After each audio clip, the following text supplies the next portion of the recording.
السلام علیکم۔ امید ہے کہ تمام دوست خیریت سے ہوں گے۔ آج کی ویڈیو میں آپ کو ایک اہم اور مؤثر انجیکشن کے متعلق تفصیلاً آگاہ کیا جائے گا، جس میں بات ہوگی کہ جانور میں کن حالتوں میں 5 گرام انجیکشن کا استعمال کیا جا سکتا ہے۔ اس کے ساتھ ساتھ چھوٹے اور بڑے جانوروں میں انجیکشن کی خوراک، انجیکشن کو بنانے اور لگانے کا کیا طریقہ کار ہے اور اس انجیکشن کے زیادہ سے زیادہ فوائد کیسے حاصل ہوں گے۔ اس کے علاوہ ایسے کون سے جانور ہیں جن کے لیے یہ انجیکشن موزوں نہیں۔ اس کے علاوہ 5 گرام انجیکشن کے متعلق حقائق اور ایسی باتیں آپ کو بتائی جائیں گی جو کہ بہت کم لوگوں کو پتہ ہیں۔ اس انجیکشن کے اندر بینزیل پینسلین کی تقریباً 5 لاکھ انٹرنیشنل یونٹس کو شامل کیا گیا ہے۔ اس کے علاوہ اس میں پروکین پینسلین کے 15 لاکھ انٹرنیشنل یونٹس کو بھی شامل کیا گیا ہے۔ اور تیسرے نمبر پر جس دوا کو انجیکشن کو پر اثر بنانے کے لیے شامل کیا گیا ہے وہ سٹریپٹومائسین ہے، جس کی مقدار 5 گرام ہے۔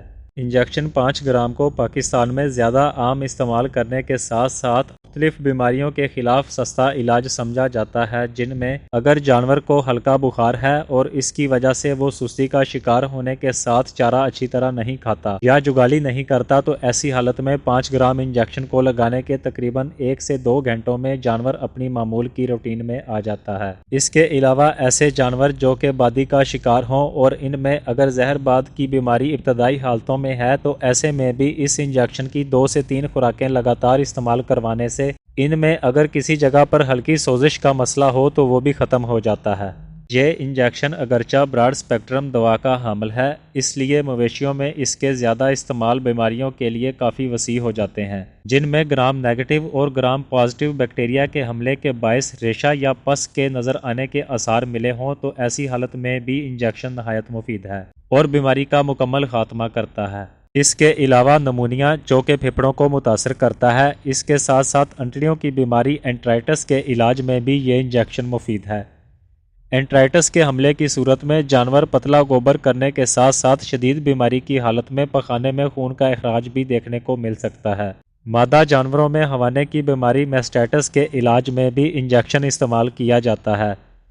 یاد رہے میسٹائٹس یعنی ساڑو کے حملے کی صورت میں انجیکشن 5 گرام کی 2 سے 3 خوراکیں لگاتار استعمال کروائی جا سکتی ہیں۔ اگر پہلی 2 خوراکیں لگانے سے بہتری نظر نہ آئے تو تیسری خوراک کا استعمال نہ کریں اور علاج کو دودھ کے سیمپل کے معائنے کے بعد دوبارہ سے تجویز کردہ ادویات کے ساتھ شروع کیا جائے۔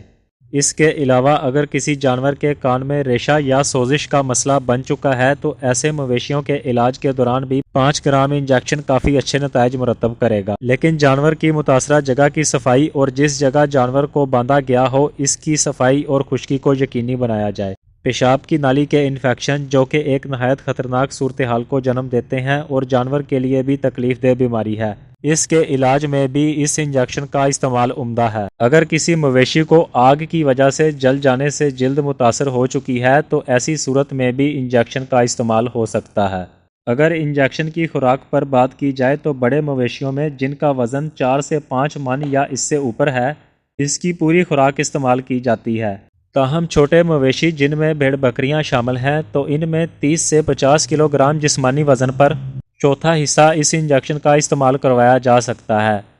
انجیکشن کی تیاری کے لیے ضروری ہے کہ صاف اور نارمل درجہ حرارت والا تازہ پانی استعمال کیا جائے۔ 10 ملی لیٹر پانی کو انجیکشن میں ڈال کر اچھی طرح ہلایا جائے۔ وائل کے اندر موجود پاؤڈر کے مکمل حل ہونے کے بعد انجیکشن کو صرف پٹھوں میں استعمال کیا جا سکتا ہے۔ ایسے مویشی جو کہ پینسلین دوا سے حساسیت رکھتے ہوں تو ایسے مویشیوں میں اس انجیکشن کو استعمال نہ کیا جائے۔ یہ جاننے کے لیے کہ کون سا مویشی اس دوا سے حساسیت کا شکار ہے، اس انجیکشن کی تھوڑی مقدار جانور میں استعمال کی جائے۔ اگر کوئی منفی اثر نہ دکھے تو 1 گھنٹے بعد بقیہ انجیکشن کو استعمال کیا جا سکتا ہے۔ بعض اوقات جلد کے اوپر دوا کے اثرات کے باعث سوزش کا مسئلہ ملتا ہے یا انجیکشن سائٹ پر سرخ رنگ کا ہونا دیکھنے کو مل سکتا ہے، تو ایسی حالت سے بچنے کے لیے ضروری ہے کہ پہلے جانور میں انجیکشن ایول یا میپراسان میں سے کسی ایک کا استعمال کیا جائے اور بعد میں 5 گرام انجیکشن کو لگایا جائے۔ انجیکشن کے مکمل اور بیان کردہ فوائد کے حصول کے لیے ضروری ہے کہ اس کو بتائی گئی خوراک اور احتیاط کے ساتھ استعمال کروایا جائے تاکہ کسی بھی قسم کے نقصان سے بچا جا سکے۔ میں امید کرتا ہوں کہ اس انجیکشن پر بتائی گئی معلومات پر عمل درآمد کرنے کے علاوہ آپ ان کو ضرورت مند دوستوں سے بھی ضرور شیئر کریں گے۔ اگر دوا کے متعلق کوئی بھی سوال ہو تو کامنٹ سیکشن کو استعمال کریں۔ آپ سے بات ہوگی نئے ٹاپک کے ساتھ، دعاؤں میں یاد رکھیے گا۔ اللہ حافظ۔